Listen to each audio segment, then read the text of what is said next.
¿Qué es la que hay, familia? En el episodio de hoy me siento con Ricardo Álvarez Díaz, quien es arquitecto, empresario y fundador de la firma Álvarez Díaz y Villalón. Y cabe mencionar que esta es la segunda aparición de Ricardo en el podcast, ya que estuvo con nosotros en el episodio 34, que lanzó el 15 de junio del 2020. Y en este episodio hablamos sobre su nuevo libro, titulado My Santurce, Past and Future. El efecto que tiene la política pública en el desarrollo de nuestras ciudades. La importancia de desarrollar viviendas asequibles, particularmente en un momento donde tenemos problemas accesando viviendas en Puerto Rico. Los hechos históricos que afectaron el desarrollo urbano en Puerto Rico. ¿Cuáles son las lecciones que podemos aprender de las grandes metrópolis de Latinoamérica, como lo son Buenos Aires, Ciudad de México y Bogotá? Las lecciones más grandes que ha aprendido en los últimos 23 años desarrollando Álvarez Díaz Villalón y su nuevo rol dentro de la compañía ahora que acaba de dejar la posición de CEO. Para mí es un honor y un placer tener a Ricardo nuevamente en el podcast, una persona que no solamente admiro y respeto como empresario, sino que lo admiro y lo respeto como persona. Así que espero que se disfruten esta entrevista.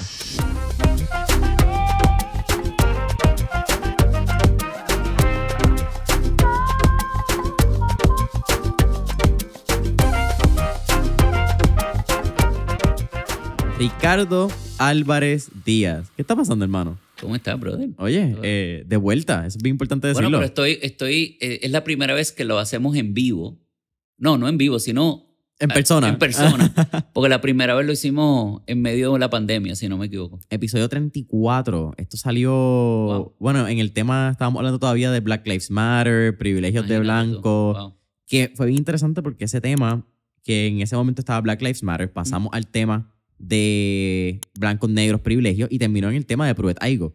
Eso fue como que una linda conexión de un tiempo y espacio que abrió un tema que también te lo agradezco porque lo hablamos un poquito en el pre-podcast session.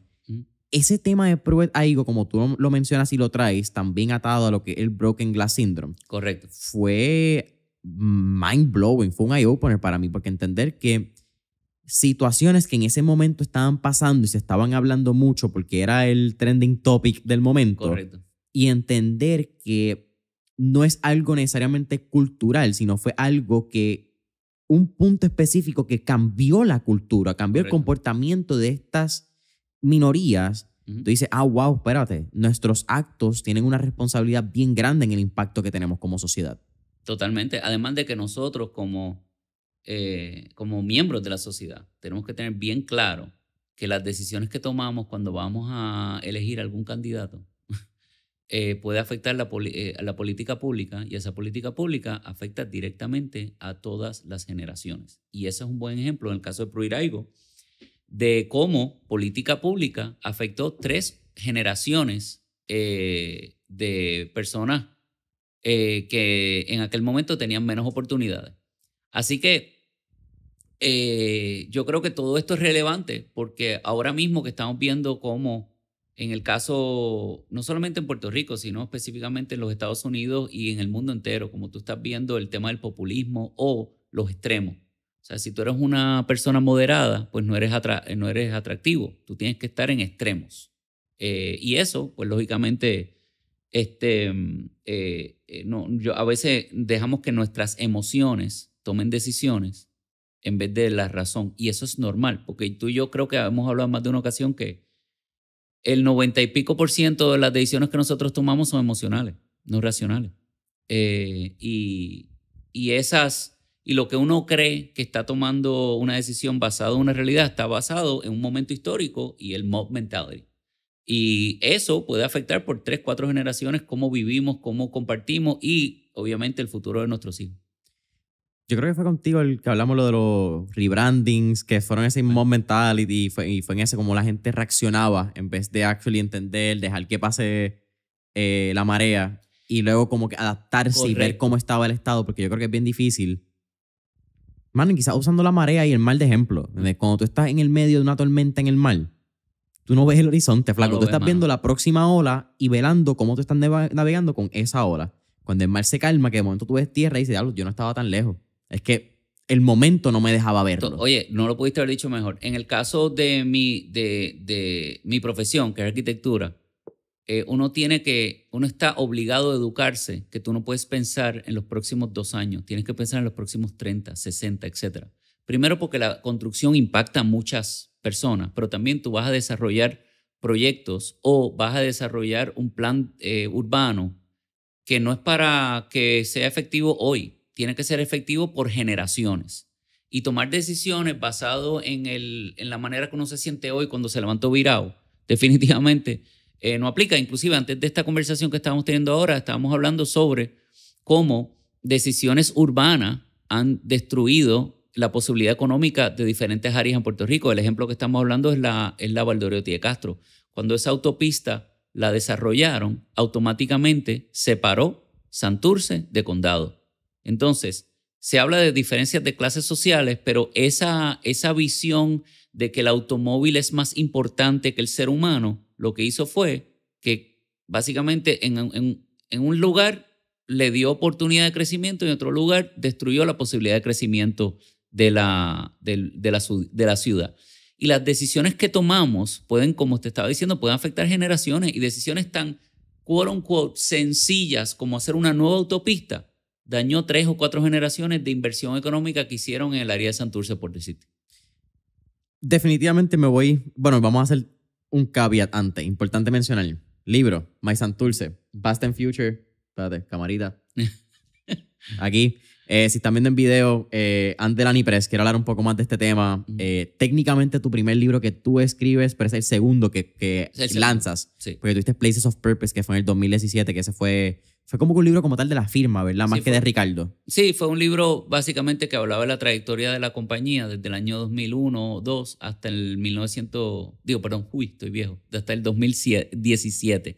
Justamente cuando vino el huracán. Y ese libro estaba para publicarse justamente cuando nos da el huracán María e Irma. Oh, wow. Y no vino a salir hasta el 2018 y teníamos un poco hablando del tema de percepción, ¿no?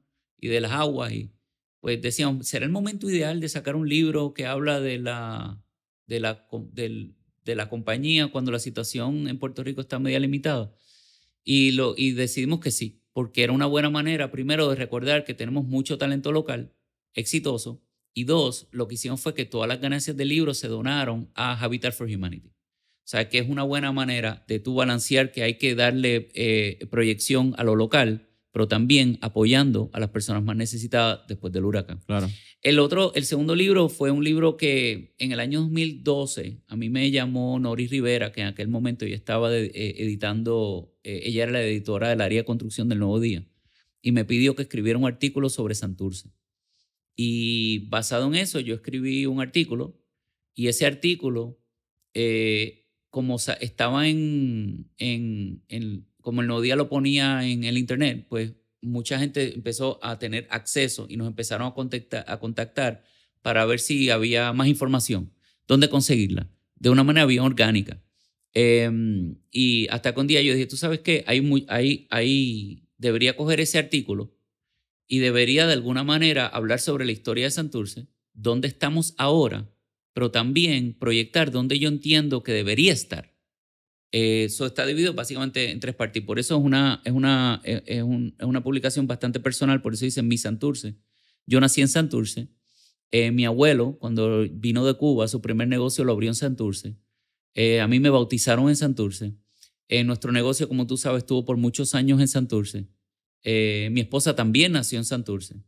Y mi mamá, que siendo dominicana, ella tenía una percepción diferente de Santurce. Si mi papá, su percepción era trabajar en una ferretería todos los días, la percepción de mi mamá era venir de República Dominicana a hacer compras en Santurce, porque era lo que le llamaban en ese momento la Quinta Avenida del Caribe. Oh, wow. O sea, que la gente venía de República Dominicana y otras áreas a comprar acá, no iban a Estados Unidos.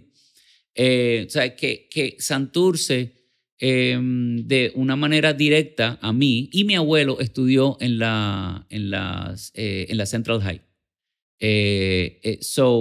Yo crecí siempre con esta idealización de cómo era Santurce antes de la famosa Valdoriotti de Castro, ¿no? Sí, cuando esa era la carretera principal. La Ponce de León era donde se movía. Era la central, como lo decían, que era la calle que originalmente se hizo para conectar, y por ahí iban caballos, carruajes, etcétera, etcétera. Luego el tren, y entonces pues ahora pues lo que conocemos como la avenida Ponce de León. Pero esa idealización me hacía sentirme como que, mira, me hablan de un Santurce que yo en realidad no conocí. Yo conocí un Santurce en decadencia. Un Santurce en el cual no se podía caminar de noche. Un Santurce donde ya González Padín no estaba. Y lo menciono porque era como que vamos a ir a González Padín en Navidad para ver las vitrinas, ¿no? Que es lo mismo que pasó en Río Piedra. Correcto. Y estamos hablando de eso también. Así que en vez de hacer un libro enfocado en arquitectos y en personas urbanistas, etcétera, etcétera, decidí hacer lo opuesto. Un libro que fuera un poco más emocional desde el punto de vista de mi experiencia y que esté dirigido para todo el mundo. No solamente con una historia de Santurce como tal, que tiene una historia bien peculiar en Puerto Rico, siendo el primer poblado fundado por esclavos. Eso no existe, ¿no? Y como Santurce, como te comenté, es un microcosmo de la isla de Puerto Rico, de alguna manera, si hay ciertas cosas que en este libro yo puedo mencionar que puedan servir de ideas para repoblar y reactivar los centros urbanos en la isla, esa es mi intención. El libro primero habla de la historia, porque uno siempre tiene que entender la base, los cimientos. Luego, dónde estamos hoy y los diferentes iniciativas que se han tratado de crear en los últimos 40 años para tratar de reactivar a Santurce. Y 3, mis recomendaciones de lo que hay que hacer para poder llegar a un Santurce que vuelva a tener el nivel de actividad para vivir, trabajar y poder disfrutar, como era hace 60 años atrás. Muchas de estas cosas quizás son easier said than done, ¿verdad? El cómo añadir un carril que sea para peatones, cómo quizás añadir un carril que sea para bicicleta, uso mixto. Pero no es tan difícil, ese es mi punto. Lo que pasa es que hay veces que nosotros, mira, mi esposa siempre dice que si uno está dentro de una botella, uno nunca mira el label de la botella. Tú tienes que salir afuera para poder ver lo que dice la botella. Y si uno está todos los días en este mecanismo de sobrevivencia que llevamos muchos años tratando de sobrevivir en vez de thrive en Puerto Rico. Yo creo que casi toda mi existencia, si no la mayoría, yo nací en 99. Por eso, 2001. Tu generación, más que ninguna desde los años 30 y 40, lo único que han tratado de hacer es sobrevivir. Y inclusive por la situación del 2008-2009, muchas personas en tu generación han perdido como que esperanza de que, pero ¿por qué yo tengo que trabajar como un animal si mi papá trabajó toda su vida y lo perdió todo? Hay un mindset que es de falta de esperanza hasta cierto nivel. Y cuando tú pierdes la esperanza, se acabó. Hay un buen libro que si tienes la oportunidad, tal vez lo has leído, que se llama Man's Search for Meaning. El hombre en búsqueda del propósito, ese es Frankl. Víctor Frankl. Ajá. Él habla, y también hay otro de Elie Wiesel, que se llama Night, que son dos personas que vivieron unas experiencias en los campos de concentración. Pero sería interesante que leas los dos, porque uno es una visión de esperanza, y lo que lo salvó a él era la esperanza de volver a ver a su familia. Aunque cuando tristemente sale, su familia ya no estaba viva. Sí, tiene una cita bien famosa que es que entre la desesperación y el tiempo, lo que es como que tu creatividad o tu esperanza. Tu esperanza, that's it. Y en el caso de Elie Wiesel, que es yo te diría un escritor sumamente importante al final del siglo XX, él básicamente, si tú lo lees, es una visión bien negativa, bien de decadencia. Y es bueno ver los dos. Yo escojo la primera. Escojo la primera porque cuando tú pierdes la esperanza, y lo dice el libro con claridad, él veía diariamente cuando las personas perdían la esperanza y morían dentro de 1, 2, 3 días después de eso. En algunos casos se lanzaban contra los portones eléctricos porque ya no podían más. Estamos viviendo un momento, tú has vivido una generación en la cual pues, han perdido mucha desesperanza y no han visto las posibilidades. Pues en ese libro lo que yo estoy diciendo es, no vamos a pensar lo difícil que esto es porque sorprendentemente estos cambios son mínimos y los impactos son mayores, pero requiere voluntad. y la voluntad sale de nosotros, no de los políticos. Si yo tengo la oportunidad de un libro que se lee en un día, educar a un montón de personas de posibilidades que puedan decir, oye, pero esto lo puede hacer cualquiera, esto no es tan complicado. Eso va a forzar política pública. Y la gente va a cuestionar, espérate, ¿por qué me estás arreglando? Te voy a dar un ejemplo que creo que, no sé si te lo dije la última vez que hablamos, pero cuando nosotros desarrollamos el concepto para el proyecto de vivienda asequible en Puerta de Tierra. No hablamos de este tema. No hablamos. Una de las limitaciones que tenía el gobierno federal, básicamente carretera, porque era Highway Federal, siempre tiene que dar unos permisos finales, nos estaba exigiendo poner un muro de sonido al frente del proyecto porque así lo requería el reglamento.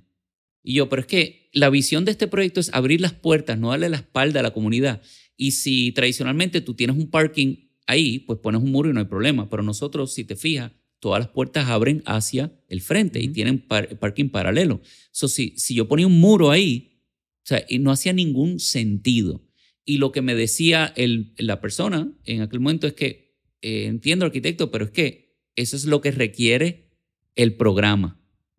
¿Cómo tú puedes educar a una persona cuando está siguiendo la ley? Esa persona está siguiendo la ley, pero esa ley no hace ningún sentido. Por eso la política pública es clave.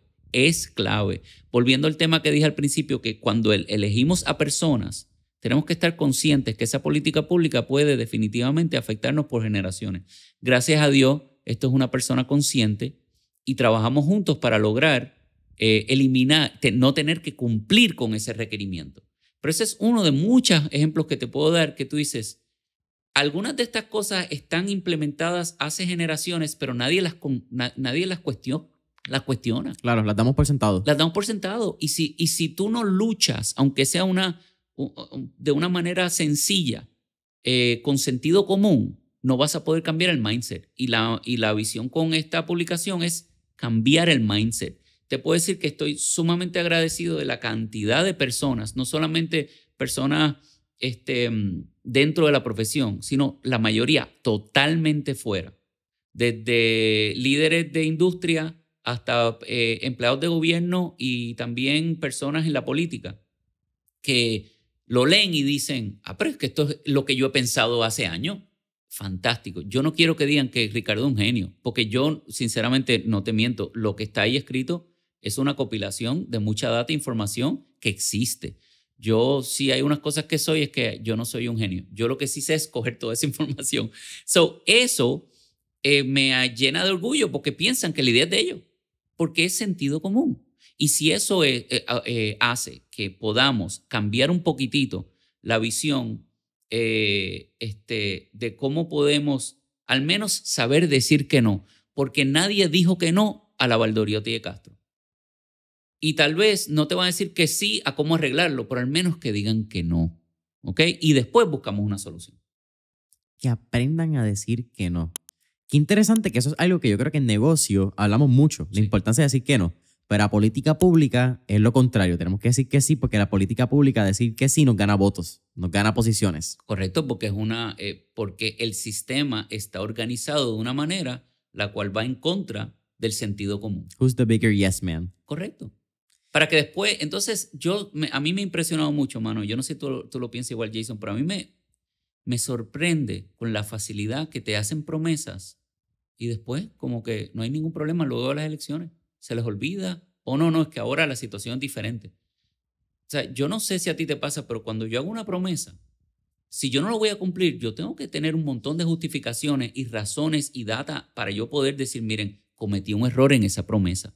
Pero yo no escucho a una persona diciendo que cometen errores. Yo solamente escucho personas diciendo, no, es que, pues no. O sea, y esa falta de responsabilidad social es la que a veces frustra. Por eso nosotros todos tenemos una responsabilidad social. Lo que pasa es que en la empresa privada, tú no cumples tu promesa, tú no cumples tu deadline, y tú tienes un memo y el segundo o tercer memo te votan. Correcto. Cuando en la política pública tú tienes 4 años para cagarla y quien decide si tú entras o sales es la persona que no sabe lo que has hecho y lo que has dicho detrás de puerta. Bueno, volvimos ahorita con el comentario que te dice de mob mentality, y no necesariamente en las masas están correctas. la institucionalización de las cosas va corroyendo todo. Un ejemplo que a mí siempre me gusta dar, y yo estoy seguro que lo he escuchado 1000 veces, es el ejemplo de Kodak, la compañía. O sea, Kodak creó la cámara digital. Ellos crearon la tecnología, pero en Research and Development. Pero el liderato en ese momento dijo, mira, no vamos a fomentar eso porque Kodak es una compañía que su negocio principal es vender papel para, los rollos de... para la fotografía. Y entonces el tú tener tecnología no necesariamente te hace evolucionar. La evolución es tú poder pensar cuáles son los cambios que van a venir y planificar adecuadamente. Por eso uno no puede estar atado a un plan de 30 años, sino uno puede hacer un plan y saber que hay que modificarlo as we go, con una visión de 30 años, ¿no? Y ese es un buen ejemplo que a mí siempre me gusta del de Kodak, porque en el año 2012 finalmente se vendió por el brand nada más en 20 millones de pesos.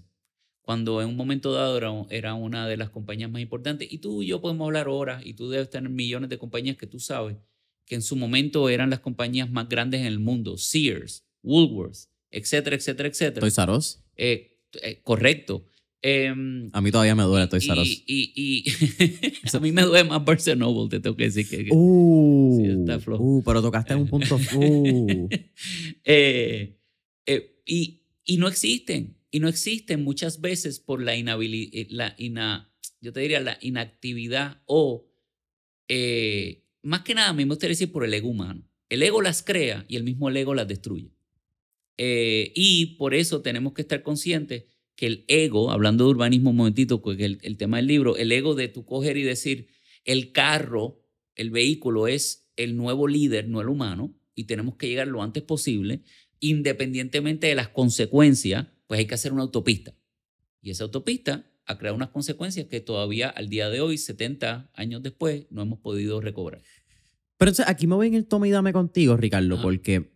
Y es que cool, porque nos quedan un montón de temas que ni siquiera yo creo que vamos a tocar por donde vamos por ahí por el podcast, pero es el tema quizás más relevante para hablarlo, y además estos son los podcasts bien diferentes porque ya hablamos de tu historia en el episodio 34, la gente puede ir a verla, así que podemos irnos quizás en unos temas más in-depth.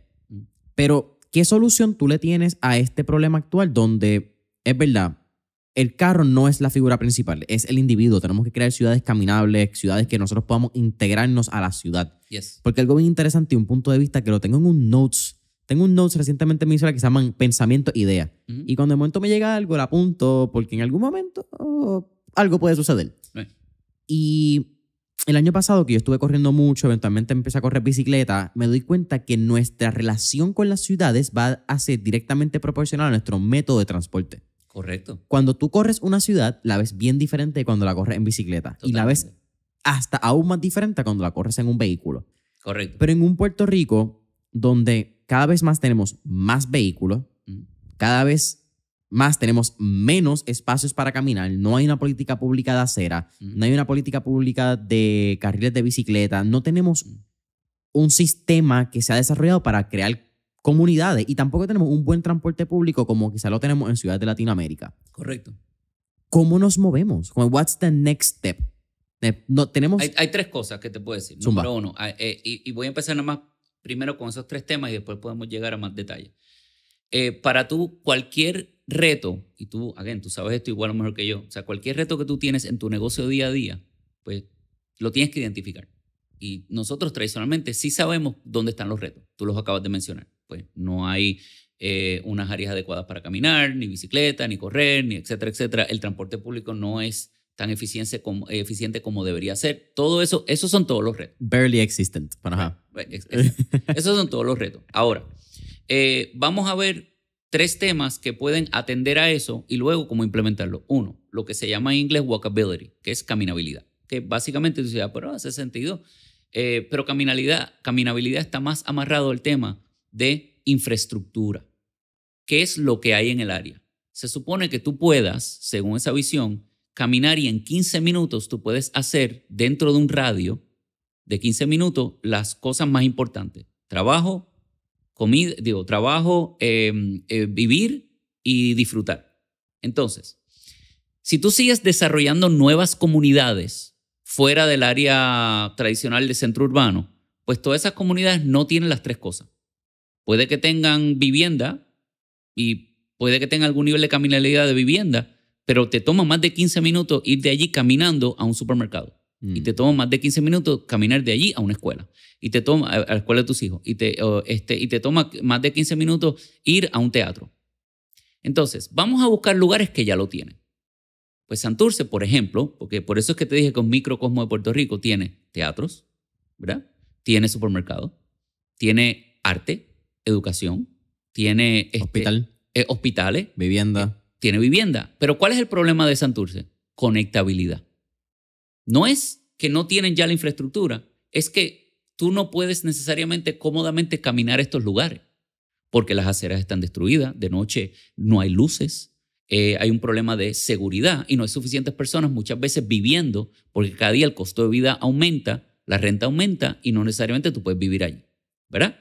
Pues entonces, ¿qué tienes que hacer? Pues número uno, entender que el primer paso es crear una conectividad que está amarrada a caminabilidad número 1, transportación número 2 y número 3, tecnología. That's it. Y tú dices, pero espérate, pero es que eso suena complicado. No lo es. Porque si tú con la misma infraestructura que tienes, lo único que haces es mejorar las aceras, los carriles que tienes de una vía solamente en la Ponce de León, lo conviertes en carriles de 2 vías y creas estacionamientos paralelos en ambos lados, automáticamente, según la data demostrada que lo estamos hablando ahorita, más del 62% de esos negocios van a tener oportunidad de crecimiento porque tienen ida y vuelta en la misma carretera. Segundo, te puedes parquear relativamente cerca a ellos porque tienes parking paralelo. Tercero, puedes caminar de noche, puedes caminar de día. Vas a un teatro y te parqueas en un parking, como tú bien mencionaste, donde te parqueas últimamente en Cobian Plaza y puedes caminar tranquilo. No tienes que parquearte solamente en el parking al frente de Bellas Artes, que está repleto, y el parking de Bellas Artes, que siempre está lleno, y 2 parking allá, y cuando sales, te montas en tu carro y te vas. No, si tú caminas, vas a una tienda, vas a un café después de un show, te sientas a comer, etc. So, la vida caminable, con conectividad y con transportación, es la primera parte. Ahora, tecnología. Mira, una de las cosas que nosotros hemos visto fuera de Puerto Rico, y no te estoy hablando de Estados Unidos nada más, estamos hablando de Europa, estamos hablando de Latinoamérica, es que casi siempre el reto es no hay dinero. Que eso no es un reto en Puerto Rico hoy, desde el punto de vista de inversión de fondos federales por los beneficios que hemos tenido luego de la desgracia del huracán. Hay un montón de dinero en Puerto Rico. Hay mucho dinero. El problema es que, por lo que he visto, y aquí tú me corriges, No.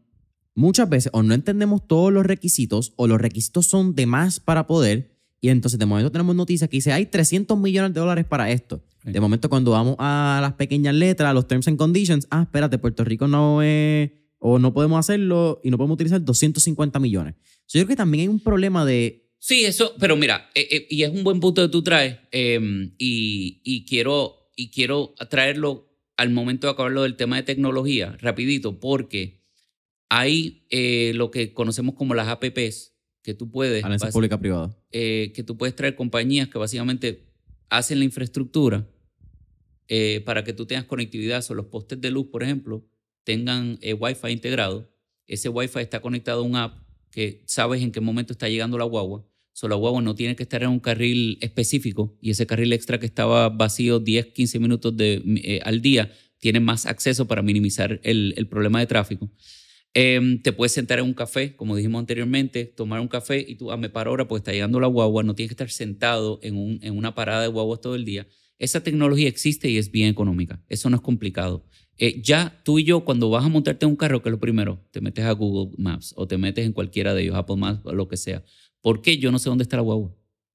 Yo debería saber dónde está la guagua y en qué momento llega, para yo organizarme. Bueno, eso hace años existía para el tren urbano. No sé si todavía lo sigue cuando yo utilizaba el tren urbano. Right, pero si ya existe, a eso es lo que te estoy diciendo, lo que yo estoy recomendando son cosas que son sencillas. Por eso, y tú y yo que hemos hablado bastante del Broken Glass Syndrome, si tú atiendes esos 3 temas, que son caminabilidad, la conectividad de transportación y tecnología para esa transportación, con eso nada más vas a ver cómo la gente poco a poco, de una manera orgánica, va a decir, ¿tú sabes qué? Pues yo me siento que puedo caminar, puedo invertir en mi negocio, pues más carros vienen a mí, más gente, tengo un aumento de 60 y pico % de más tráfico. O sea, que todas esas cosas, y eso es lo que yo me refiero, que a veces cuando hay un problema tan grande como el que tú me explicaste, las soluciones puede que no sean tan grandes. Son una que otra solución mínima que puede ayudar. Pero nosotros nos enfocamos a veces, y más que nada, la falta de esperanza que uno ha visto, porque como no se resuelve nada y el programa es tan grande que es cuando tú miras una escalera. Imagínate, tú estás en silla de ruedas y tú dices, diablo, tengo que subir 20 escalones, pero tú pones un pie y después vas al otro. El más difícil es el primero. Empezar. Es empezar. Y eso es, oye, es la parte más difícil. Y lo que yo hice de una manera fue simplificarlo. Ahora, el tema de fondos federales que tú trajiste, que es bien importante hablarlo también.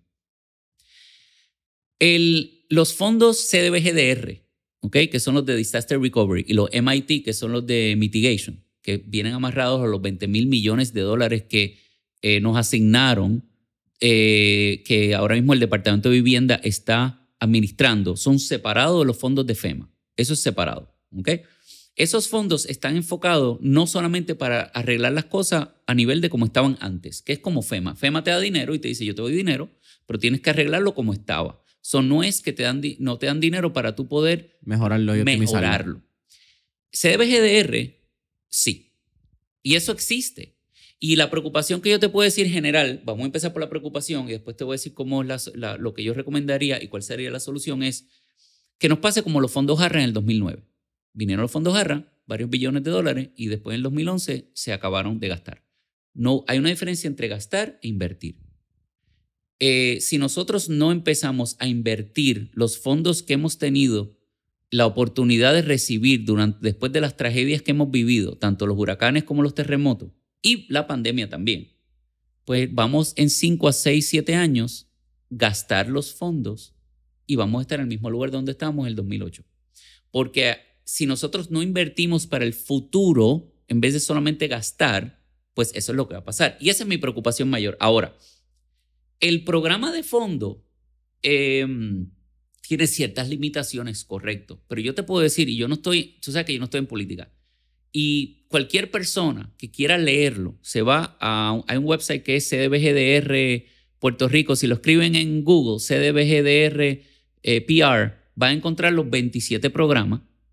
Están ahí y te explica cómo utilizarlos. Y hay algunos que son solamente de desarrollo económico. No tienen nada que ver ni con vivienda, ni con arreglar estructuras existentes. Lo que yo he encontrado es que la mayoría de las veces nosotros mismos no leemos y dependemos de terceros que vengan a decirnos cómo hacerlo. Y esos fondos, el problema mayor que tienen, y eso sí, lo tengo que decir, y es una crítica constructiva, es que como aquí no había una estructura para administrar esos fondos, tomó años crear esa infraestructura. Y esa infraestructura, pues, depende de contrataciones. ¿A quiénes? A la gente que los ha usado antes. Nosotros antes del 2017, ¿habíamos usado esos fondos? No. Entonces hay 75,000 compañías mayormente norteamericanas que se han beneficiado aunque han contratado mucha gente local, no te estoy diciendo que no, pero no somos nosotros todavía. Claro. Que a crear una infraestructura y por años casi todos los fondos se estaban gastando en estrategia, en administración. Sí, consultores. Antes de tú invertirlo en lo que tienes que invertirlo. Y esa sí es mi preocupación. Ahora, es cierto que se ha creado una economía ahora porque hay mucho local que ha conocido cómo funciona todo esto y que la mayoría de esas compañías ahora, aunque las dirigen gente de afuera, localmente son locales. Eso va a crear una economía de, como le dicen, la economía de la desgracia, ¿no? O sea, que cuando hay un huracán en Luisiana, pues posiblemente van a compañías puertorriqueñas que ahora van a poder competir allá, and they're going to be great, porque yo creo que el conocimiento que hemos adquirido en los últimos 6 años, 7 años, es increíble en ese tipo de cosas. Sí, nadie está diciendo que uno no ha aprendido con esas compañías que vienen de afuera, pero el mecanismo y la manera que los fondos están desarrollados están hechos para que mucho consultor se lucre de dinero.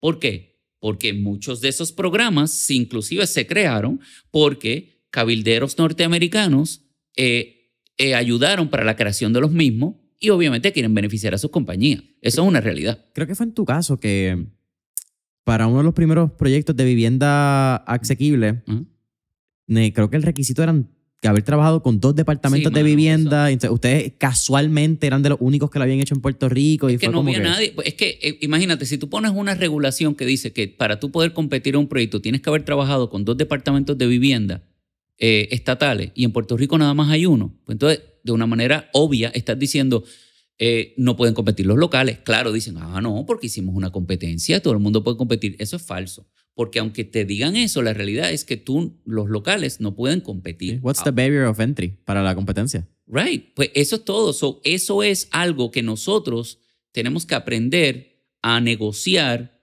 sin miedo con las agencias federales, porque se trabaja aquí mucho con miedo por si no te dan los fondos. Yo te voy a hacer este cuento y tal vez me vas a regañar después, pero esto pasó durante el huracán. Cuando el huracán María vino, nos dio, ¿verdad? Una de las agencias que fue afectada fue el Departamento de Vivienda, específicamente Vivienda Pública, porque habían varias estructuras de vivienda pública que no tenían agua y luz, igual que todo Puerto Rico. El programa de vivienda pública dice que si tú no tienes electricidad ni agua, te quitan los fondos porque ellos asumen que es porque el administrador no está pagando la luz y el agua. Pero en ningún momento se consideró que podría haber sido por un huracán. Eso quiere decir que si en 3 meses tú no tienes agua y luz, te quitan una cantidad de fondos. Ahora, la parte interesante de los fondos que nos quitaron representaba una pérdida iba a impactar directamente a 22,000 familias o un total de casi 130,000 personas. Que esas personas se tenían que ir de ese residencial y los cabilderos de Florida fueron a Washington y dijeron, mira, dame los fondos a mí y yo los traigo para la Florida para ayudarlos. No es para ayudarlos, es para recibir esos fondos. Y si nosotros no hacíamos nada en aquel momento, se hubieran ido a Puerto Rico 130 y pico mil personas más de las que se fueron y nunca iban a volver, porque se iban a ir a un programa federal que no iban a poder volver a tenerlo en Puerto Rico. En aquel momento yo era presidente de la Asociación de Constructores y fui allá.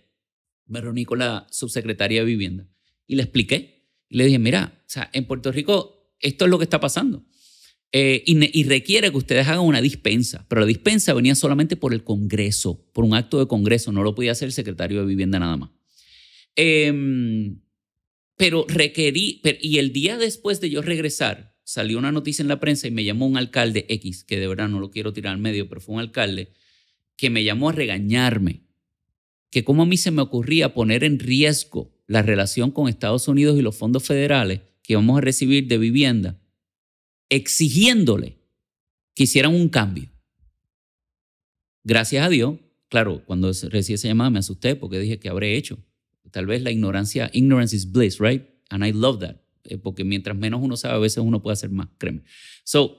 Gracias a Dios, esta persona lo entendió y nos dio una extensión hasta noviembre. No, hasta diciembre, hasta enero, diciembre 31. Y lo triste del caso es que yo la llamo y le digo no, porque aquí la Navidad no se acaba el 26 de diciembre. Nadie se va a mudar el día después. Y la gente que estaba conmigo estaba, pero oye, ya te dieron, deja de pedir. ¿Por qué? ¿Qué es lo peor que me pueden decir? Que no. Se extendió 6 meses más. Wow. Nadie nunca va a saber eso y eso te lo estoy contando y no ponerme crédito a mí. Mucha gente estuvo envuelta en eso, pero el punto es que fuimos sin miedo. Si hubiéramos usado la mentalidad institucional, no hagan nada porque lo perdemos todo. Sí, ten cuidado con Uncle Sam, no podemos. Right. Y ese es el miedo que hace que muchas veces queremos ser más papistas que el Papa con los requerimientos que hacemos aquí que no se los pide a ningún estado. Y te sorprenderá saber que somos nosotros mismos. Porque hay ciertos requerimientos del programa de CDBGDR que nosotros nos los autoimpusimos porque teníamos miedo durante la administración Trump que nos dijeran que no. Y ahora tenemos más requerimientos que ningún otro estado. Y lo interesante es que cuando se habla que Puerto Rico es el lugar más corrupto del mundo, según nuestro amigo Donald Trump, en Puerto Rico no ha habido ningún caso de uso de esos fondos federales después del huracán María. No ha habido uno, quitando un caso de FEMA, que fue con una gente de FEMA de Atlanta, que ni siquiera eran puertorriqueños. Y si miras el récord de Puerto Rico y todos los otros estados, Puerto Rico es el mejor que ha utilizado esos fondos. Es lento. Y para las elecciones siempre eso es un problema, porque todo el mundo quiere los chavos mañana. Pero te puedo decir que, mira, cuando pasó el huracán Katrina en el 2005, se suponía que esos fondos eran por 5 años. Estamos en el 2024 y todavía los fondos están ahí. Toma tiempo. Actually, en Puerto Rico ha tomado menos tiempo. Lo que pasa es que vivimos aquí dentro de la botella Claro. y nos miramos el label. Sí, sí. Nos ha tomado menos tiempo que lo que ha tomado en Luisiana. Pero eso no lo sabemos porque nosotros nos quejamos. Ahora, sí tengo una queja. Queremos ser más papistas que el Papa y nos autoimpusimos cosas que tal vez no necesitábamos hacer por miedo. Y número 2, que empecemos a utilizar, no empecemos, pero que nos enfoquemos a usar los fondos para que se invierta en el desarrollo de Puerto Rico y no solamente se gasten. ¿Qué podemos aprender de ciudades de Latinoamérica? Bueno, un montón. Tú estuviste en México recientemente y yo regreso... No, estuve en Perú también. Cool. Bueno, te voy a decir que no fue tan cool porque fue la semana que hubo el coup d'etat. Eso estuvo de lo más interesante. Oye, pero mejor que estar en Ecuador ahora mismo. Oye, me lo dice una de mis mejores amigas, hablé con ella y ellos son de Guayaquil y pasó lo de el mismo Guayaquil, Ajá. fue lo de la televisión y estaban encerrados. O sea, estamos hablando que tan pronto pasó eso, fuerzas militares están en la ciudad, es increíble. Es otra cosa. Yo te puedo decir que desde el punto de vista urbano hay mucho que aprender de Latinoamérica. Sí. Mira, te lo comento porque al momento que salga este episodio, yo voy a estar en un avión a Medellín. Y ya he estado en Medellín y la ciudad me parece bien interesante porque está en el medio de una montaña y hay 2.5 millones de personas. Right. Una semana más tarde que salga este episodio, yo voy a estar en Bogotá. Y yo nunca he ido a Bogotá y no tenía idea del tamaño de Bogotá. Sí. 10 millones de personas metidos a 8,000 pies de altura en una de las megápolis más grandes de Latinoamérica. ¿Cómo pasa esto? Nosotros pensando solamente en Nueva York, Los Ángeles, Boston, Chicago, mirando siempre a Estados Unidos, pensando que en Latinoamérica están todavía throwing sticks and rocks.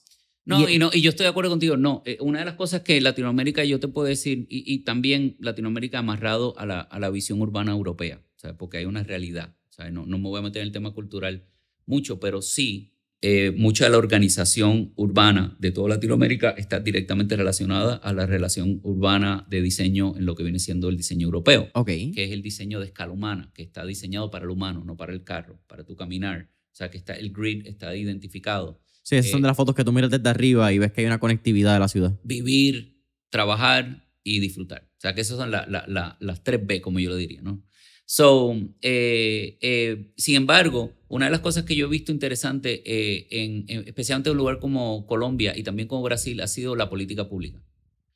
Al hacer unos cambios en política pública y entonces ser bien proactivos en la implementación de esa política, tú has visto unos cambios en 20 años, específicamente en Colombia, que no se veía antes. Colombia tenía unos retos mayores porque la situación del crimen, etc. México tiene una situación parecida.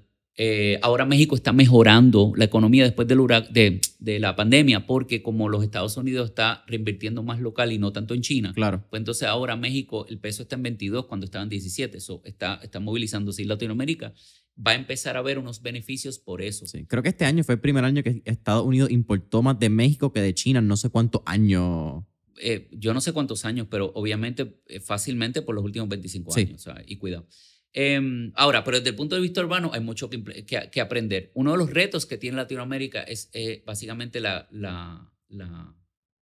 parte de fondo, o sea, de infraestructura, etc. Y también la inversión de fondo.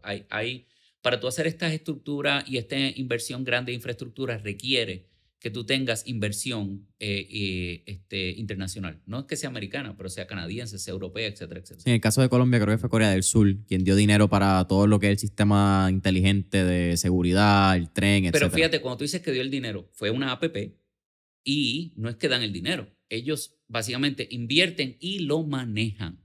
Detalle importante el manejo. Y eso es importante. Que podemos volver al tema que tú y yo hablamos en el último podcast de Pruitt-Igoe desde el punto de vista que el problema no es la inversión ni la creación de la estructura, es el manejo, el mantenimiento y el life cycle de la misma. Eso vale más que el edificio. ¿Por qué? Tú puedes construir edificios espectaculares, como pasó en el caso de Pruitt-Igoe, un edificio lo que sea, y en 3 años, 4 están destruidos porque el gobierno nunca planificó el mantenimiento, la administración y, como te mencioné, el life cycle. Así que un programa desde el punto de vista de empresa privada, una opción como las APP son excelentes. Sin embargo, el éxito de una APP está amarrada en cuán miedo tiene el gobierno que las hizo o no. Si el gobierno tiene miedo que no venga nadie a competir, entregan la billetera a la familia, lo que sea, porque si no tienen miedo que no se puede dar. Si tú vas con una conciencia entendiendo cuál es el valor del asset que estás poniendo para que el inversor o inversionista lo desarrolle y lo mantenga, ahí ya es una relación en la cual se iguala. Cuando tú vas con miedo, y eso pasa en todo negocio, en toda decisión de la vida, cuando tú vas con miedo, la mayoría, en mi opinión, la mayoría de las decisiones que tú tomas con miedo son erróneas.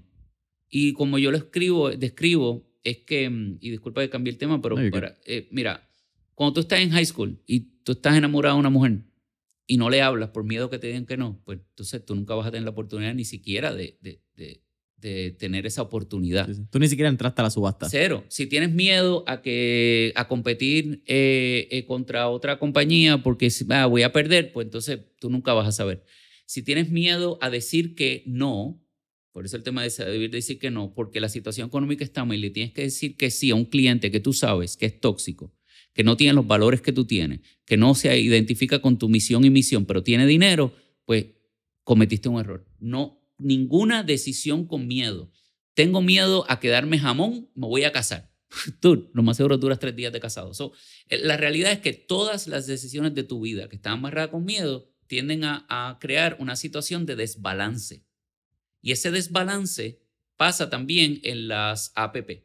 Si tú vas con miedo y le das más poder a un grupo que otro y no tratas de hacer una negociación justa, pues definitivamente la posibilidad de que sea poco exitosa va a ser mucho mayor. Y ese tema, by the way, del tema de justicia y ir con miedo, etcétera, etcétera, yo te diría que se representa en todo. Yo siempre he dicho, y again, tal vez cambie un poco el tema, que la diferencia de nosotros hombres y las mujeres es que nosotros con un 5 o 6% de confianza nos creemos que sabemos hacer todo. Una mujer necesita 125% de seguridad para poder decir que puede hacerlo. Y lo más seguro está 1000 veces más preparada y sabe lo que está haciendo. O sea, que nosotros como hombres nacimos entitled. Sí. ¿Okay? Yo creo que también algo bien primitivo. Y no tenemos miedo a decir yo lo hago. A eso es lo que me refería. Porque cuando tú eres una minoría, seas mujer, African American, latino, lo que sea, tú tienes miedo a que cometer un error. Porque un error y te sacan. Claro. A ti, sí. una persona que está entitled comete un error y dice, mira, no importa, si esto es parte del ejercicio. El miedo es lo que limita todo, hasta desde las decisiones, clases sociales. O sea, yo te digo y Maquiavelo siempre decía, lo opuesto del amor no es el odio, es el miedo. Es que yo también creo que con el tema del hombre y la mujer es un poco más primitivo. Estoy contigo en lo de las minorías.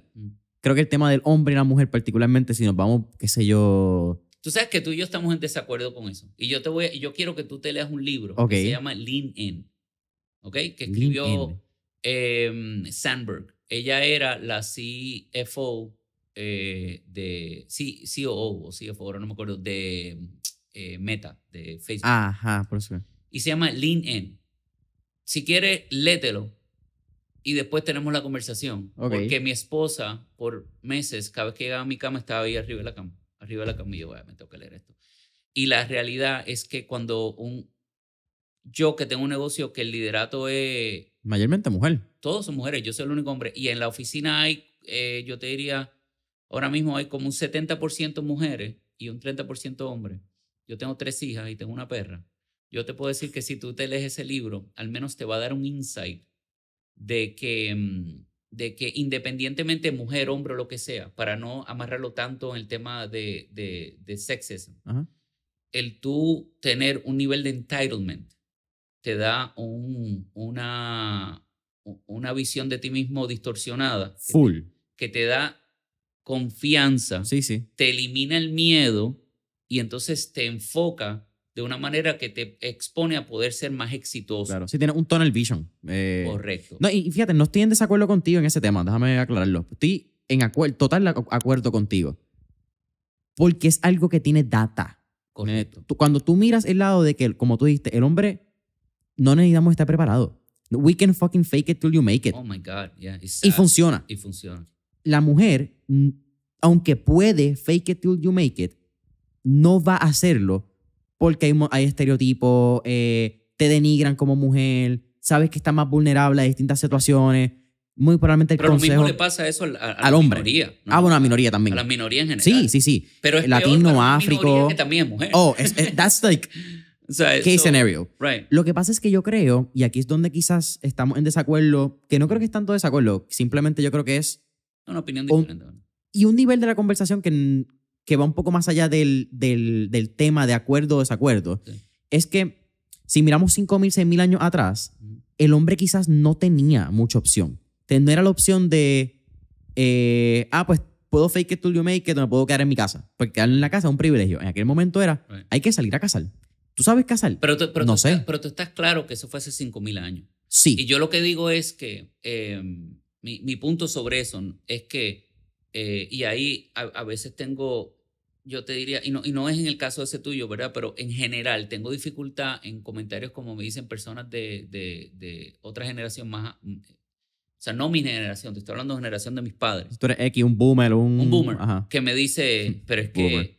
es que yo no entiendo porque yo siempre comí comida que tenía preservativos y ahora no se puede, ¿cuál es el problema? Y yo, anda, yo comía... el hecho de que uno lo hacía de una manera no solamente porque se hacía así, no necesariamente justifica Que lo sigamos haciendo. que lo sigamos haciendo. Y te puedo decir que si hay una cosa que los humanos han demostrado es que tienen una capacidad muy grande de adaptación. Sí. Pero mientras no estén dispuestos a adaptarse, pues entonces nos quedamos en lo mismo. Y posiblemente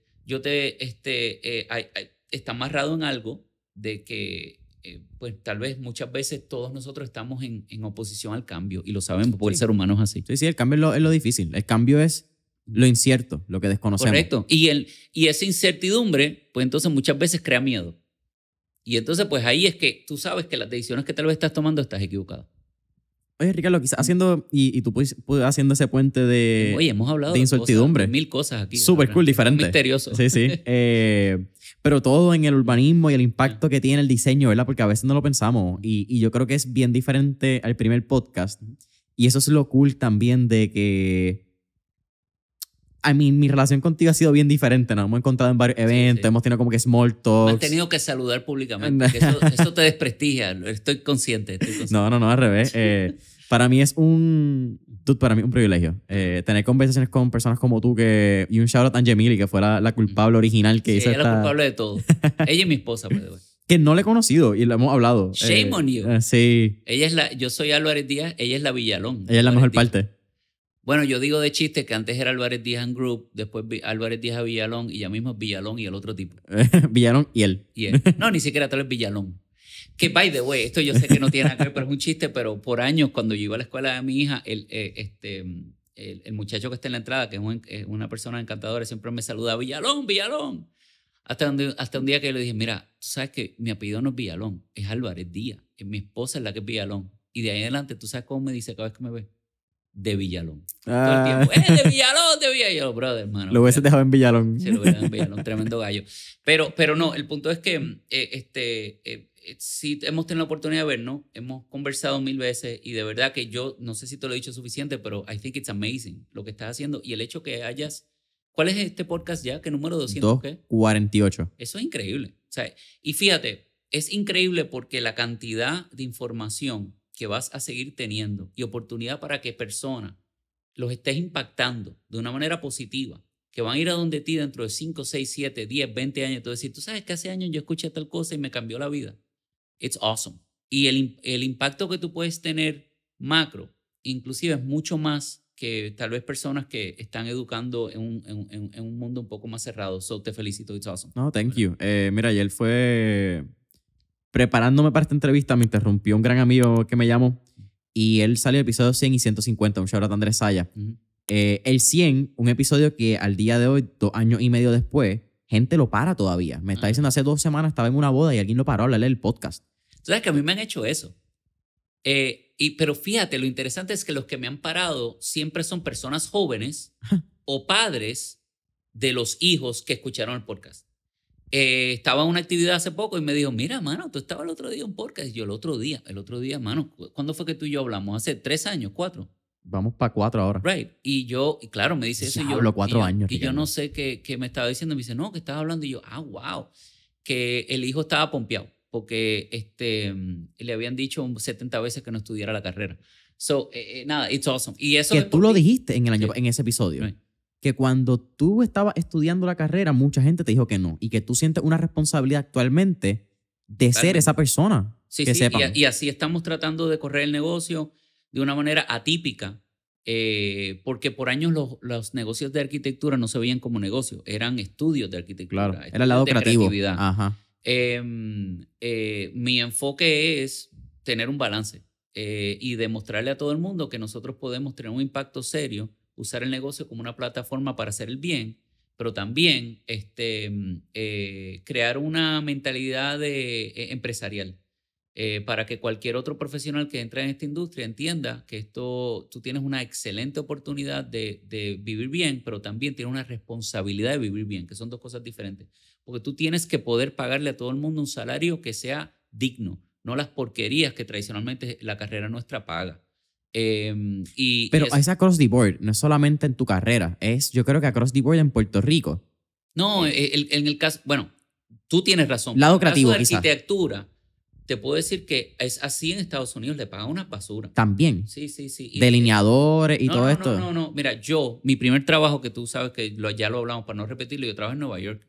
Yo ganaba ¿cuánto era? 26 mil pesos. 28 mil pesos al año. En Manhattan. En Nueva York, exacto. En Manhattan. O sea, yo no tenía con qué, no me daba. O sea, no me daba. Y amigos míos acabados de graduar, recuérdate que yo soy un viejo al lado tuyo, ¿verdad? Pero esto te estoy hablando al final de los años 90. A mediados de los 90. Yo tenía amistades que se graduaron conmigo que ganaban 5 o 6 veces eso. Entonces, ¿qué pasa? Que tú puedes hacerlo al principio, pero llega un momento en que te cansa. Claro. Porque tienes familia, tienes lo que sea, ¿no? Es calidad de vida. Calidad, tú vives con 25 mil pesos como estudiante, comiendo ramen y jodiéndote. Oye, y no puedes.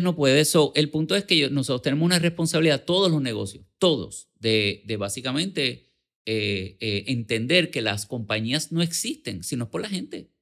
O sea, yo desaparezco mañana y pues sí, pues como yo soy líder en la compañía, pues puede ser un reto, un parte, pero la realidad es que si desaparece, pero puede continuar. Si desaparecen todos mañana, no puede continuar, hermano, no puede continuar porque yo no puedo hacerlo todo. Además que no lo voy a hacer bien ya, si la mayoría de las cosas que ellos hacen, las hacen mejores que uno mismo. O sea, que es saber valorar que esto no es una visión de protagonismo, sino es una visión de colaboración. Y eso te tengo que felicitar a ti y a tu generación.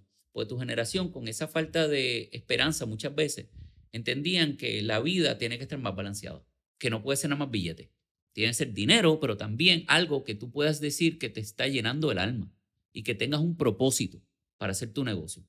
Y si el negocio nuestro puede ser un negocio en el cual está enfocado en hacer el bien y ganar dinero y reutilizar y reinvertir ese dinero para que más personas puedan hacer el bien.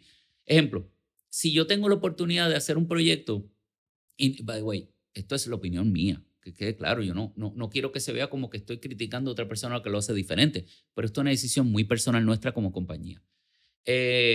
Si viene un cliente y me dice, yo quiero hacer una casa de 30 millones de dólares, que va a impactar a 5 personas al final del día, o yo hago un proyecto de 30 millones de dólares de vivienda asequible, de 100 apartamentos, que va a impactar potencialmente a 300 personas,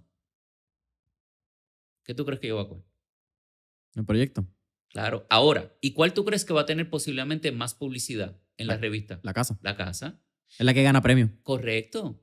Y tú sabes que, so what? Pero ¿cuándo entró eso, Ricardo? Porque hubo un cambio en la perspectiva de la agencia, de la firma. De la compañía, totalmente, cuando dejamos de tener miedo a decir que no. Porque yo tenía miedo a decir que no. Actually, Cristina no tanto, pero yo sí. Yo decía, Cristina, tú lo entiendes. Si no decimos que no a esto, si le decimos que no, no vamos a tener trabajo. Y ella me decía, pero es que vas a hacer un trabajo que no quieres hacer. Y yo, pero es que no tengo opción, porque mi mentalidad es ya gracias a Dios se ha ido modificando. No, es que tengo que pagar la escuela de mis hijas. Y era una visión de sobrevivencia, no de thriving. Eso clicked en el año 2012, cuando nos juntamos Villalón y yo. Cuando decidimos, tú sabes que, porque a mí me afectó mucho y creo que lo hablamos en el otro podcast, lo que pasó en 2008-2009 fue desastroso. Sí, tu hija nació en octubre, sí, septiembre 15 fue el mes que Además que yo no sabía, yo trabajé por 8 años en esta compañía que cree y de momento I had nothing to call for. Sí. sea, I had nothing. En Arroz Habichuela creo que fue que el viernes habían X cantidad de proyectos, el lunes te llamaron y no había nada. Te digo, el fin de semana, el 15 de septiembre del 2008, que fue cuando cayó Lehman Brothers. Fue el mismo fin de semana. Entonces, ¿qué pasa? Yo me di cuenta que trabajar y decir que sí, no tenía, I had nothing to show for. Después de 8 años, pues había algo que había que cambiar. Y entonces, pues, el empezar a ser más, yo uso la palabra quirúrgico, más específico, en lo que uno quiere hacer.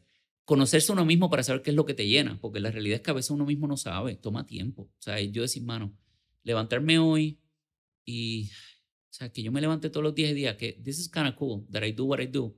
That was the goal back in 2012, en el 2012. So, poco a poco empezamos a decir que no, a sentarnos, a repensar qué es lo que queremos hacer y cambiamos la visión de cuánto dinero se va a ganar a qué impacto va a tener en las personas. So, nuestra fórmula que tenemos ahora mismo de negocio, y si tú puedes ir al website, puedes downloadar el Impact Report, porque nosotros no somos una compañía pública, pero somos la segunda compañía que está certificada B Corp en Puerto Rico. So, nosotros estamos, y eso fue hace como un mes, pero desde hace 2 años llevamos haciendo un Impact Report de la compañía y es público, como si fuéramos una compañía pública. Tú sabes cuántas personas usaron esto, cuánto dinero ganamos, cuánto se impactó, cuántas familias recibieron proyectos, etcétera, etcétera. Y al final del día hicimos lo que le llamamos un BHAG, que es un Big, Audacious, Hairy Goal, para el 2030 de impactar a X cantidad de personas. Nuestra meta era impactar a 65,000 personas directamente antes del 2030 y en lo que llevamos en los últimos 2 años ya hemos impactado aproximadamente 35,000. ¿Cómo? Pues construyendo vivienda asequible. Creo que el 80% de los proyectos de vivienda asequible son de ustedes aquí en Puerto Rico. Ahora mismo, pero ya han muchas personas han entrado en ese negocio, gracias a Dios, y más personas van a poder hacerlo y van a seguir aprendiendo y van a seguir creciendo. Pero mi punto es el siguiente. El impacto se mide con proyectos construidos. ¿De qué sirve que yo fuera un arquitecto sumamente reconocido por el diseño impresionante que nunca construí? Eso pasa. Todo el tiempo. Porque es el wow effect. Yo lo que quiero es que ese proyecto beneficie directamente a esas familias, yo poder saber que estoy impactando positivamente a esas personas y así es como nosotros medimos ahora mismo nuestro success de impacto. Y yo no te puedo explicar porque me gustaría tener la profundidad que tiene Cristina Villalón para poderte explicar que una vez ese mindset se cambió, el dinero empezó a entrar también. O sea, cuando nosotros nos hicieron el London Business School, que tú y yo lo hablamos en el otro podcast, el case study, nosotros estamos generando, invoicing 4 veces menos de lo que estamos invoicing ahora. Y no es por proyectos federales, te sorprenderá. Y es porque, y ahí es que te digo, es cuando tú dejas de pensar desde el punto de vista de sobrevivencia, empiezas a planificarte, tener una visión, tener una esperanza, volviendo a la palabra hope, y decir, ok, ahí es que tengo que llegar. Y entonces, pues, obviamente alineando todo, porque tienes que alinearlo todo, desde cómo tú lo quieres lograr hasta tu branding. El tipo de empleado que tú quieres o team member que quieres atraer, porque tienen que estar todos alineados en eso. Si lo que le interesa es billete nada más, which is fine, pues, y no le llena el alma el impacto que va a tener en las comunidades que está creando, pues posiblemente esa persona va a salir mejor diseñando propiedades para multimillonarios. O sea, and that's fine, pero that's not us, ¿ok? Y al tú cambiar esa mentalidad, tu pregunta, ¿qué es lo que cambió? Pues cambió cuál es la meta, qué es lo que queremos lograr y cuál es el impacto.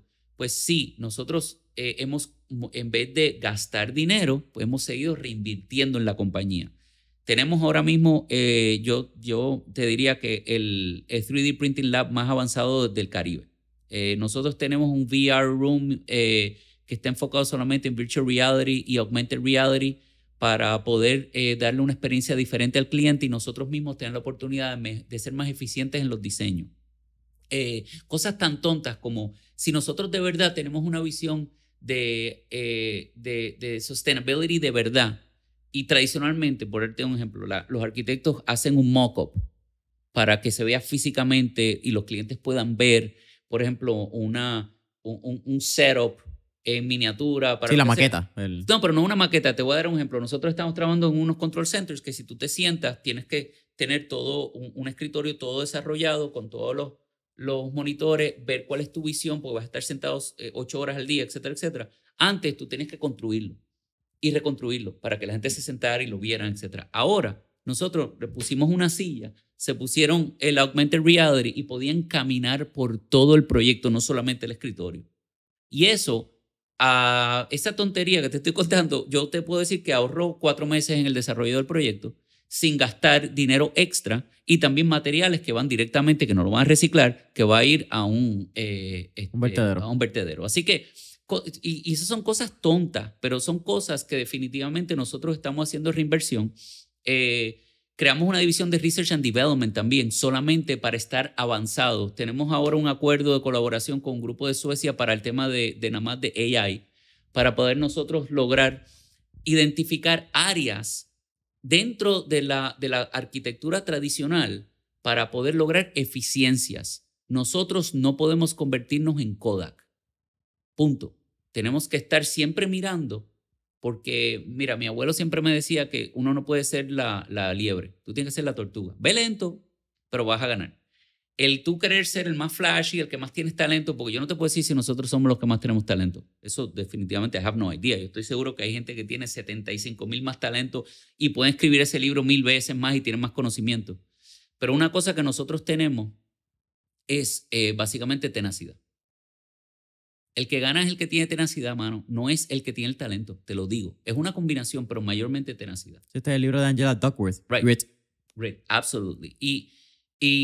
Pero tenacidad con visión. No es a lo loco. Y no todo el mundo tiene la suerte de casarse con Cristina Villalón. By the way, I got lucky, right? Porque ella sí ha sido una parte muy importante en la creación de la cultura de la compañía, la visión, y dónde queríamos estar. Y ese cambio vino al momento de uno perder miedo y tener esperanza. La última vez que hablamos, Monique Lugo, presidenta de Álvarez Díaz Villalón, llevaba como un año y medio. En ese momento tú eras el CEO. Right. Entiendo que you stepped down as CEO. We all did. Ahora es Cristina, la CEO. Explícame ese proceso. No solamente, ¿verdad? Ya he hablado que Cristina era la CEO, lo que pasa es que no tenía el título, ¿me entiendes? Esa era la jefa. No. Pero ahora sí tiene el título porque de verdad lo está corriendo ella. Ella está corriendo el día a día, administración, toda la compañía. Yo lo corrí por demasiados años. Pero háblame del pase de ego. ¿Ego? Tú dices. En general, de pasar a ser una persona no protagónica. Sí. Eso es lo que tú dices. Yo sé que para ti suena fácil y es algo que para ti está integrado y es Ricardo. I get it porque tengo la oportunidad de hablarlo contigo, pero... Sí, pero no sé. Eso es una buena pregunta y me estás cogiendo un poco fuera de base, pero te puedo decir que no es que esté dentro de mí porque todo el mundo tiene ego, brother. O sea, lo que pasa es que yo estuve liderando esta compañía por 20 y pico de años, 21 años. De 23 como CEO. Y tú evolucionas y te das cuenta cuáles son tus talentos. Y cuáles son las cosas que tú puedes aportar. Y como la compañía también ha evolucionado, no es una compañía de 4, 5, 10 personas, pues obviamente tú te das cuenta que maybe what took us here won't take us there. Y eso sí te puedo decir, y voy a coger crédito, que requiere un nivel de self-awareness. Eso es cierto. Y yo I will agree to that. No es como que no tengo ego ni nada, es como que darme cuenta, mira, yo creo que again, lo que dije, what took us here is not going to take us there. Who's going to take us there? Cristina Villalón. O sea, and she has continued to do it. Y por eso, ahora, yo estoy enfocado en otras áreas que requiere también y tiene el mismo nivel de importancia, pero no necesariamente en el tema administrativo del día a día de la compañía. Estás hablando de la parte de Research and Development, la parte de diseño, conceptualización, pero también la parte que tal vez esto no lo hemos hablado, pero de desarrollo. Una de las cosas que nosotros hemos hecho por año es estar envuelto en los proyectos desde el principio, aunque no éramos socios ni desarrolladores. Porque entrar después es peor. Si tú ya tienes una visión de lo que quieres hacer como developer, tú traes a un arquitecto y le dices, mira, yo tengo esta visión, ustedes tres, háganme propuesta y yo cojo la mejor. ¿Qué pasa? Se convierte en una competencia de precio, no una competencia de talento. Así que yo siempre pensaba, mano, yo tengo que entrar antes.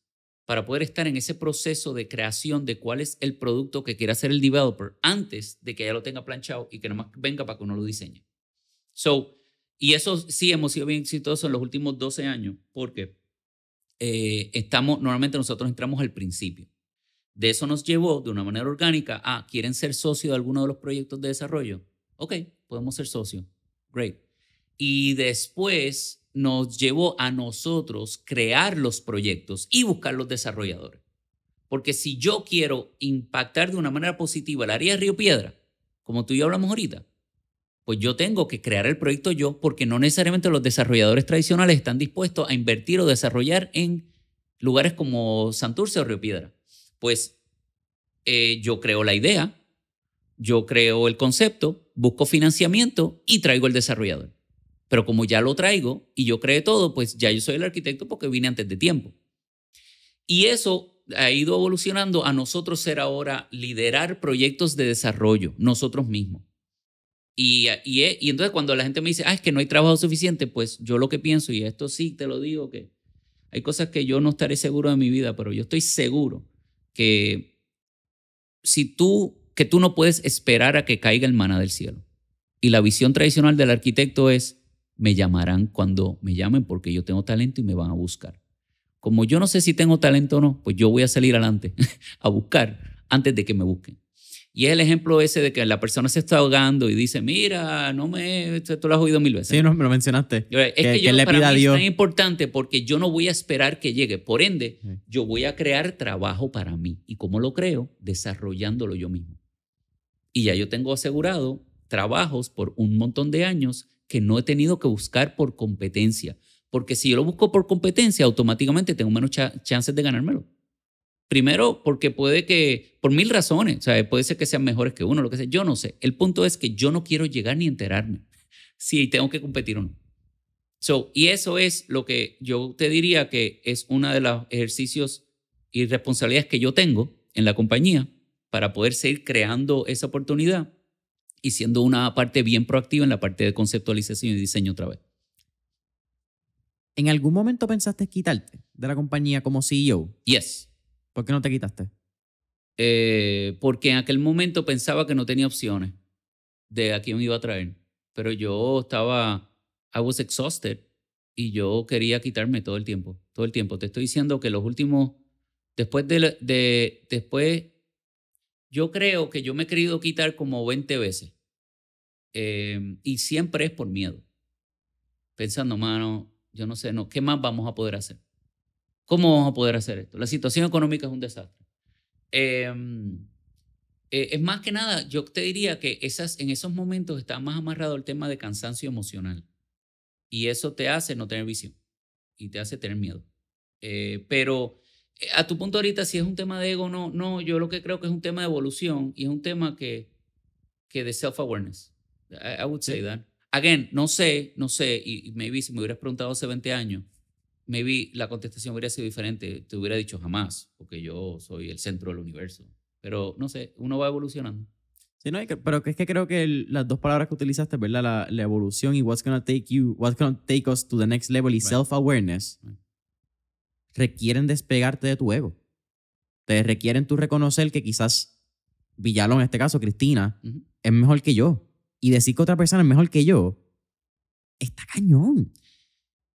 Sí, y again, I don't want to sound too, pero es que yo no lo veo porque como que es mejor. Es que es diferente. Sí, quizás está más adaptada para eso. Es que cada persona tiene sus talentos. Por eso yo tengo tanto problema con la educación tradicional.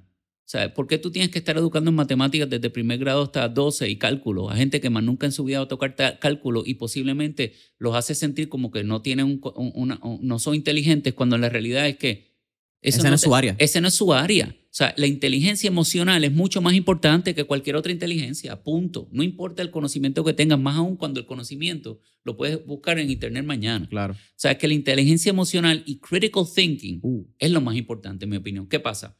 Que yo veo una persona como Cristina, que tiene una inteligencia emocional profunda, tiene una visión clara de cómo dejar el planeta luego de que no estemos aquí. Y entonces, y como ella es una persona que piensa crítico y entiendo que tiene unos talentos que la hace especial. No es que sea mejor, es que son unos talentos paralelos. Tú tienes 70 talentos. ¿Tú eres peor que alguien que que es un piloto? Bueno, el piloto es un piloto. O sea, a eso es que yo te digo que me he dado cuenta con la edad que yo no creo que hay gente mejor y peor. Yo creo que hay gente que tiene sus talentos y hay gente, claro, que tiene su espacio y su intención y su tenacidad de querer desarrollarlos o no. Y, by the way, yo uso ese ejemplo mucho cuando me hablan que sí, es que yo quiero estudiar arquitectura, pero yo no sé dibujar. Mira, todo el mundo puede dibujar, vamos a hablar claro. Y yo me siento contigo, Jason, y te voy a enseñar una técnica de dibujo y tú en una semana vas a dibujar muy bien. Ahora, ¿vas a dibujar increíble? No sé, porque hay personas que tienen una habilidad mayor, pero todo el mundo puede dibujar. No me digas a mí que no, es que yo no sé dibujar. Es que no has cogido un curso. Sí, no has cogido unos principios del dibujo. Todo el mundo puede escribir. Hay gente que escribe mejor que otras personas. Y no estamos hablando de ChatGPT. O sea, yo creo que todo el mundo tiene sus talentos. Y si tú puedes más o menos sacar un tiempo para identificar lo que te hace feliz, aunque tú creas que ese no es tu talento, posiblemente como te hace feliz te va a dar espacio para tú desarrollarlo. El cliché sentence o cliché de que no es trabajo si es tu pasión. Si es tu pasión. Sí, y by the way, oye, es que nada... o sea, ese es el cliché, como tú dices, pero sí creo, y creo que es importante decirlo, que nada es fácil en la vida, brother. O sea, yo llevo casado casi 20 años. No es fácil. Requiere voluntad. Trabajar no es fácil. Requiere voluntad. I have passion. I love my wife, but I still have to work on it. I have passion. I love my job, pero yo tengo que trabajar en eso todos los días anyway.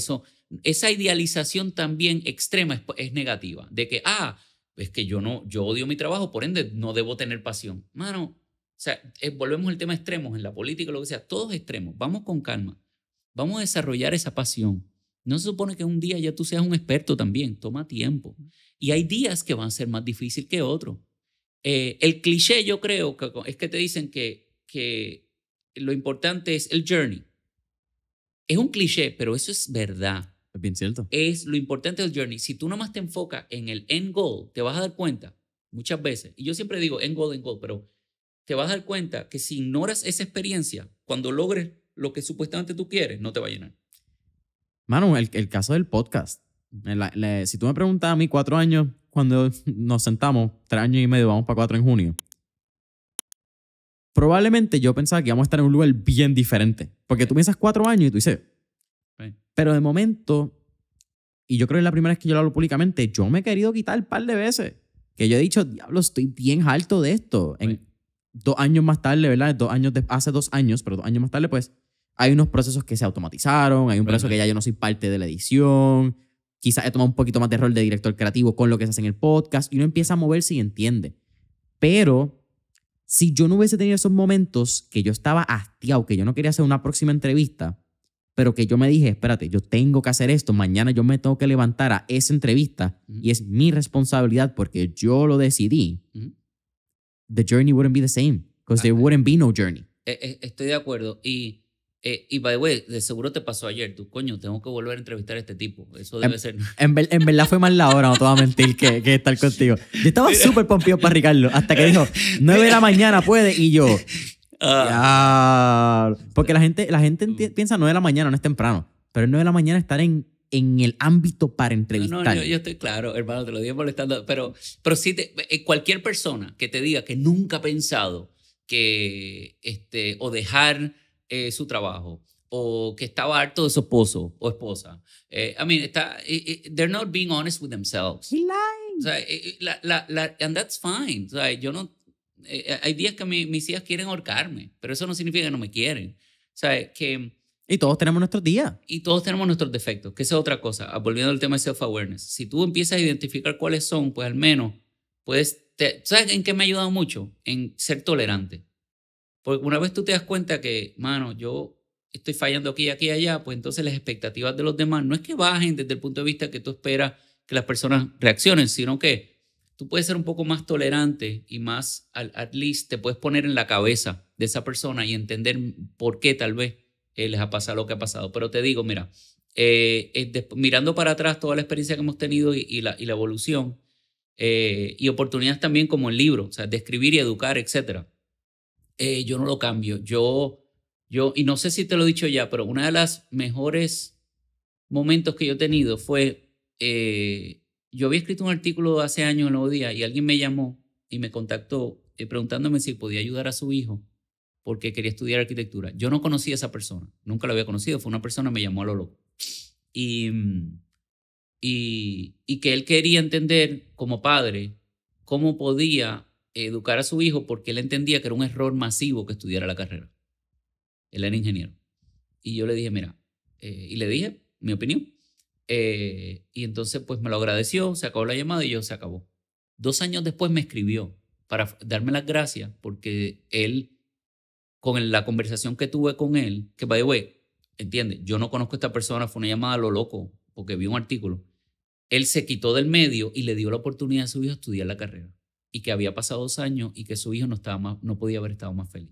Y me estaba agradeciendo que ese minuto que sacamos le dio la oportunidad a él darle espacio a que su hijo se pudiera desarrollar. Ahora, yo puedo hacer cuentos al revés que han hecho, que me han beneficiado a mí. Pero eso te dice que toda persona a cualquier nivel tiene un impacto.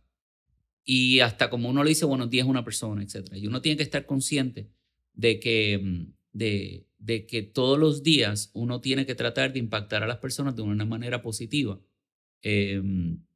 Porque hasta la mínima cosa puede descarrilar a alguien en la decisión que vaya a tomar en su vida. En su vida. Y quizás con esto vamos cerrando, pero yo hablo mucho del 1%. Y eso es más que nada, eso es James Clear con Atomic Habits, que hace la fórmula del 365 elevado al 1.01 o viceversa. 1.01 elevado al 365, pero eso es en hábito, ese es el lado bien lindo. Cuando tú le llevas a la práctica del día a día, eso significa abrirle la puerta a la persona que viene detrás tuyo. Eso significa buenos días. Gracias. Mira, a mí me pasó, recientemente estuve en una cita en un hospital. Y tener la humildad de saber pedir disculpas. Ah, también. Disculpa, sí, que te interrumpí. No worries. Hablando de la de... no pun intended. Pero está esta muchacha que está limpiando y ella es la conserje, la que está barriendo. Pasa por 3 filas. Suben los pies la gente en el celular ignorándola. Ella me dice, con permiso, sube el bulto. Le digo, gracias. Esa mujer, de momento, en lo que había estado mirando el piso, nunca vio la cara, nunca miró a nadie. Y cuando yo le dije gracias, ay, gracias, muchacho. Y ella sonrió. Y de momento fue como que... quizás, ¿verdad? Es bien mi lado bien emocional, que yo quizás no lo comparto tanto en el podcast. Pero de momento tú dices, hermano, esa puede ser tu mamá, esa puede ser tu abuela, esa puede ser tu hermana, tu tía. Es que todo el mundo tiene derecho a la dignidad, hermano. Y trabajo es honra. Sí. Aquí tenemos un problema y lo estábamos hablando. Cuando tenemos una alta población en Puerto Rico que vive del mantengo federal, para bien o para mal, no ven ni a meterme en este problema, pero cuando tú tienes un alto por ciento de la población que vive, depende y respira ayuda federal, pero de momento minimizamos y ¿cuál es la palabra? Denigramos a quien limpia, a quien está buscándose el peso por su familia, a quien no está esperando que el gobierno le resuelva, a que quizás está trabajando ese que puede ser uno de los 2 o de los 3 trabajos que está haciendo para dar una mejor vida a quien sea que esté por debajo de esa generación. Pero entonces somos quienes de decirle y denigrar eso también. Esto dice, hermano, ¿dónde estamos? ¿Dónde está la línea de respeto? Fíjate, es un misterio y sé que estamos ya cerrando, pero Puerto Rico es interesante porque tiene unas cualidades increíbles en general y podemos hablar muchas de ellas. Aquí la gente en general la gente es cariñosa, es simpática. Somos cálidos, sí. Y somos sumamente críticos con nosotros mismos. Pero volviendo, estamos en una isla y estamos dentro de la botella y no miramos el label. Volvemos con eso. Ese efecto del label, disculpa que te interrumpa, ¿tú crees que se agrava por ser una isla? Por ser literalmente... No. Totalmente. Aquí hay una mentalidad, un scarcity mentality. Sí. Tú tienes una pizza y entonces la gente piensa que hay 6 pedazos en la pizza y ya, y se acaba. En vez de pensar, mira, mano, puedes hacer 20 pizzas más. O sea, es que... Y ese scarcity mentality que tú abrazas hacia ti, en vez de abrir los brazos, abrazar a los demás, está amarrado a, obviamente, una mentalidad isleña. Eso es cierto. Pero aquí hay una cosa misteriosa que está añadido, que es el hecho de que, por la razón que sea, hay una lucha de clases. Que fue como, pero como empezamos el pre-podcast session. Hay una diferencia que si tú eres exitoso, te debería dar vergüenza. Porque no puede. O sea, el éxito, it's looked down upon. Y no te estoy hablando que tengas un Ferrari, te estoy hablando del éxito. O sea, desde el punto de vista económico, aunque tú, sabes, como que no, se critica, se burla, al igual que se idealiza la pobreza. O sea, ay, la pobreza, es gente humilde que está echando para adelante. Okay. Ninguno de esos dos extremos están correctos. O sea, en Puerto Rico, o sea, hay pobreza y hay riqueza, pero no, en vez de enfocarse en la separación entre el rico y pobre, deberíamos enfocar en el medio, en la mayoría de las personas que son los que deberían estar liquidados, porque son los que pagan un W2, y son los que tienen menos opciones, porque reciben menos ayuda económica y no tienen mucho espacio de crecimiento hacia la otra área. So, esa mentalidad de scarcity, de cerrar, en vez de abrir, es algo que como puertorriqueños debemos mejorar. Y yo entiendo que no es fácil, ese proceso, pero yo te digo que si hay algo que yo entiendo que hay que atender con tu generación, es hablar un poquitito más de la esperanza y tener más oportunidades de conocer diferentes mecanismos de ser exitoso que no son los tradicionales, ser abogado, ser médico, lo que sea, para que tú los puedas empower a ellos tomar sus propias riendas de su futuro en vez de estar frustrados por el futuro que se creen que no les tocó y se merece. Ricardo, siempre final de Mentor en línea. Creo que en tu caso eran 3 preguntas, ahora son 4 preguntas de fuego. Okay. Normalmente no las repetimos, pero después de 234 episodios, 214 episodios, hay que hacerlo. Okay. Así que la primera pregunta, si tuviéramos la oportunidad de estar en esta película de Back to the Future, ¿a qué época, década o periodo histórico te gustaría ir y por qué? Y no llega al final del episodio de nosotros, así que no sé qué respondiste en aquella vez. No, yo no me acuerdo. Yo, si tengo que volver al pasado, sería bueno comparar lo que dije en el motivador, ¿verdad? Pero si tengo que volver a mí no me interesa ver el futuro, porque me crea ansiedad. Quisiera no saberlo para poco a poco desarrollarlo. Pero yo te diría que a mí me gustaría volver a los años 40 en Puerto Rico y poder centrarme con Muñoz Marín y darle unas ideas de urbanismo. Teodoro Moscoso. Que no fueran impactadas por la visión de Robert Moses, que es una visión de carro primero. Y creo que hubiéramos evitado muchos de los líos que tenemos. Segunda pregunta. Tenemos un playlist en Spotify que se llama Mentores en Línea, el playlist, que contiene todas las canciones que nos motivan y pompean. Así que con eso dicho, ¿qué canción motiva y pompea a Ricardo Álvarez Díaz? Ahora mismo, 8 Mile. De Eminem. Mano, cuando estoy corriendo, dude, it's actually pretty good. Si no la han escuchado, it's awesome. Y la otra, You only got one chance, one opportunity. Esa, es un I love that one. Y la otra es Mama's is Gonna Knock You Out. ¿Eso es quién? Eso no es... Eso es el Cool J. It's really good. Si te iba a decir Outkast, pero más o menos en esa misma línea. El Cool J. El Cool J. It's pretty good. Ricardo, tercera pregunta. ¿Qué 3 libros les recomendaría a nuestra audiencia? Walkability.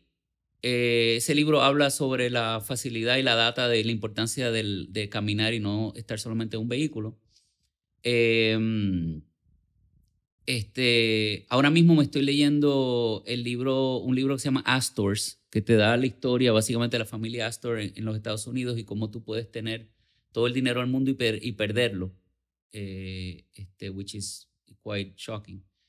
Y el tercer libro que yo diría que acabo de acabar, que se llama Towards a New Urbanism, de Peter Prats, que también habla de muchas de las cosas que hablo en el libro. ¿Cuál es tu última pregunta? ¿Cuál sería tu último tip o recomendación para nuestra audiencia? Aprendan a decir que no con humildad. That's it. Aprendan a decir que no con humildad. Ricardo, cierre episodio 248. Solamente me queda decirte gracias. No, a ti también. Soy fan de lo que hacen.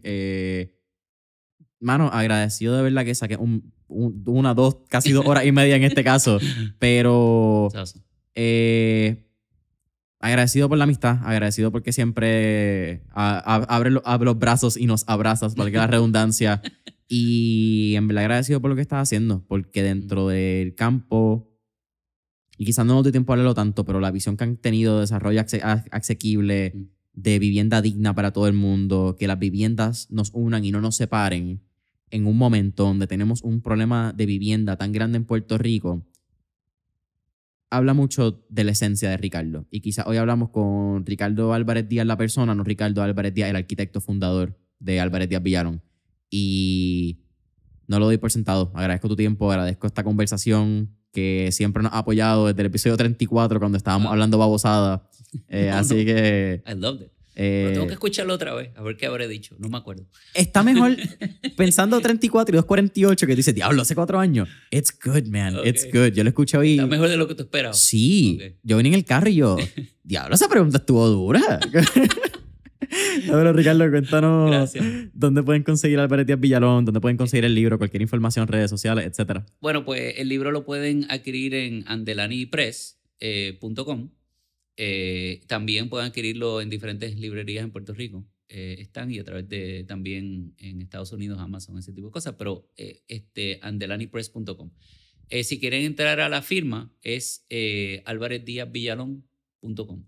Cool. Pueden ver allí y cualquier queja o cualquier cosa nos lo pueden decir allí también. Boom. Ricardo, gracias. Gracias a ti.